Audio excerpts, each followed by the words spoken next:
मधु शहर में रहने वाली पढ़ी लिखी मॉडर्न लड़की है। वो और पवन साथ कॉलेज में पढ़ते थे। धीरे धीरे उन दोनों में प्यार हो गया। पर पवन गांव में रहने वाला एक साधारण सा लड़का है। मधु के पिता हमेशा उसे ये बात कहकर ताना देते हैं। तुम वहां गांव में कैसे एडजस्ट करोगी?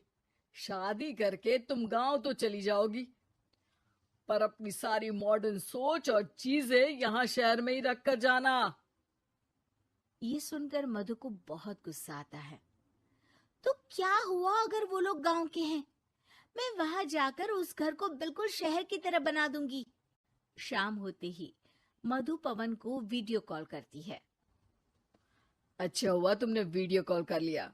हाँ, मैं तुम्हें आज अपनी माँ से मिलाता हूँ। अरे बिट्टू, क्या कर रहा है? ये क्या है? दूर करना इस टुनटुने को। जाने कौन दिख रहा है इसमें तो। अरे माँ, आपकी बहू का वीडियो कॉल है। आप इसमें अपनी बहू से आमने सामने बात कर सकती हैं। नमस्ते माँ जी, कैसी हैं आप? अरे जयका, ये बहू ने अपने कानों में क्या लगाया है? जो कैसे झुमके हैं? झुमके नहीं माँ जी, इन्हें ईयरफोन्स कहते हैं। इससे सामने वाले की आवाज और अच्छे से आती है। मैं आपको भी ला कर दूंगी। अरे नहीं नहीं, हमें नहीं ना चाहिए। हमारे कान बिल्कुल ठीक है। हाँ। माँ जी की ये बातें सुनकर मधु को अपने पिता की बातें याद आ जाती है और वो उसी वक्त ये ठान लेती है कि वो अपने ससुराल को एकदम मॉडर्न ससुराल बनाकर रहेगी। कुछ दिन बीत जाते हैं। पवन और मधु की शादी हो चुकी है। आज मधु का अपने ससुराल में पहला दिन है। माँ जी, मैं आपके लिए एक तोहफा लाई हूँ। अरे इतना बड़ा तोहफा! अरे क्या लाई है रे इस बड़े से बक्से में? मधु बॉक्स खोलती है। ये क्या है? ये वैक्यूम क्लीनर है। मैंने आपको झाड़ू लगाते हुए देखा तो सोचा अब आपका काम आसान हो जाएगा। अरे वाह बहू वाह, तूने मुझे झाड़ू लगाते हुए देखा तो तू मेरा हाथ से झाड़ू लेकर खुद भी तो लगा सकती थी ना। पर नहीं, तूने तुझे मशीन लाकर मेरे हाथ में दे दी कि यह काम हमेशा मैं ही करूं। ये आजकल की शहरी छोरियां बिल्कुल नहीं बदलेगी। मधु को मन ही मन गुस्सा आता है, पर फिर भी अपना गुस्सा भूलकर मधु माँ जी को वैक्यूम क्लीनर इस्तेमाल करना सिखाती है। अगले दिन मधु सुबह उठती है तो ये आंगन में से कैसी आवाजें आ रही हैं? मधु दौड़ती दौड़ती आंगन में जाती है और देखते ही चौंक जाती है।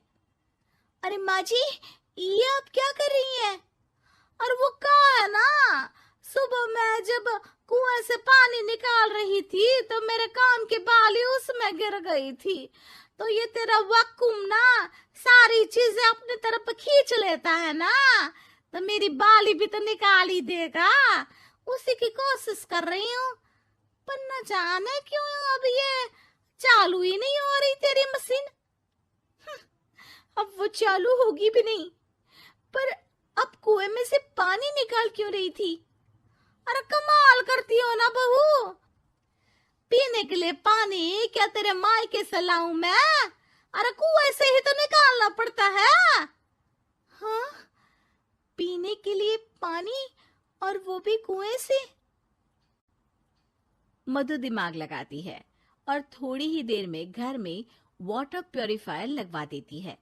ये देखिए माँ जी, इसमें बस एक बार पानी भर देंगे तो नल में पानी साफ होकर बाहर आएगा। अरे वाह रे बहू, ये तो बहुत ही बढ़िया चीज है।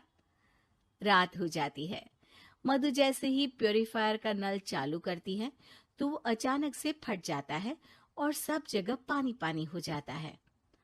अरे ये क्या हुआ? ये क्या हो गया? मैंने तो बस इसमें उबला हुआ पानी डाला था, ये इतनी जल्दी खराब हो गया। अरे ये सारी शहरी चीजें सब ऐसी ही होती है कबूरी। आपने इसमें उबला पानी डाला था। हाँ तो फिर पानी तो तभी साफ होगा ना जब उसे उबालेंगे। ये मशीन का कोई जिन है जो हमने जो बोला वो कर देगी है। मधु को बहुत गुस्सा आता है। इस तरह तो मेरा अपने ससुराल को मॉडर्न बनाने का सपना अधूरा ही रह जाएगा। नहीं, मैं इस तरह से हार नहीं मान सकती। थोड़े ही दिन में मधु पूरे किचन को मॉड्यूलर किचन में बदल देती है। अरे वाह बहुआ, इतनी सारी अलमारियां। माँ जी मॉड्यूलर किचन देखकर बहुत उत्सुक हो जाती है। ये बक्सा का है। बहू ने शायद गलती से इसे यहाँ रसोई में रख दिया है, पर है तो ये बहुत ही बढ़िया। अगले दिन सुबह, अरे मायरी का हो गया, मैं तो बर्बाद हो गई। मेरी सारी पूंजी जलकर राख हो गई। हे राम, अब मैं क्या करूं? माँ जी की रोने की आवाज सुनकर मधु दौड़ी दौड़ी किचन में आती है और इतना धुआं देखकर घबरा जाती है। ये सब कैसे हुआ माँ जी? ये आग कैसे लगी? ये सब तेरा इस मॉड्यूलर किचन की वजह से हुआ है, और ऊपर से तूने तिजोरी जो रसोई में रख दी थी। मैंने जैसे ही अपने गहने और पैसे इसमें रखे और बाहर से इस ताले को घुमाया, ये तो 5 मिनट में ही आग बबूला होकर फट गया। अरे माँ जी, ये तिजोरी नहीं है, ये तो माइक्रोवेव है। इसमें गहने नहीं रखते, खाना गर्म करने के लिए होता है ये। और ये जो आपने घुमाया ना, ये ताला नहीं है, आपने इसके टेम्परेचर को फुल कर दिया, इसलिए ये फट गया। माँ जी और जोर जोर से रोने लगती है।